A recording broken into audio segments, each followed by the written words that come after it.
नमस्कार दोस्तों, स्वागत करता हूं अभिनेता ऑफिशियल न्यू में। ये खबर है खेसारी लाल यादव जी के बवाल भोजपुरी सॉन्ग के बारे में, जिस सॉन्ग का नाम है पढ़े आओ पटना। जी हाँ दोस्तों, जिस सॉन्ग का नाम है पढ़े आओ पटना। इस गाने को लिखे हैं अखिलेश कश्यप और मन्नू साहू। जी हाँ दोस्तों, इस गाने को लिखे हैं अखिलेश कश्यप और मन्नू साहू, और इस गाने को गाए हैं खेसारी लाल यादव जी और निशा सिंह जी। जी हाँ दोस्तों, इस खेसारी लाल यादव जी और निशा सिंह ने इस गाने को गाए हैं। और इस गाने के रिलीज़ की बात किया जाए तो इस गाने को रिलीज़ किया जाएगा speed record Bhojpuri YouTube channel पर। अभी तक तो कोई इस गाने को खबर नहीं आया है कि इस गाने को कब तक आप लोग के बीच रिलीज़ किया जाएगा। इस गाने को हो सकता है कल या परसों इस गाने को आप लोग के बीच में रिलीज़ किया जाएगा।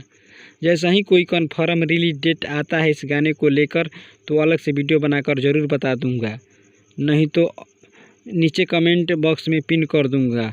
उम्मीद करता हूं कि ये खबर आप लोगों को अच्छी लगी हो तो हमारे चैनल को सब्सक्राइब करें और वीडियो को लाइक करें और साथ ही कमेंट करें। जय हिंद, जय भोजपुरी, नमस्कार।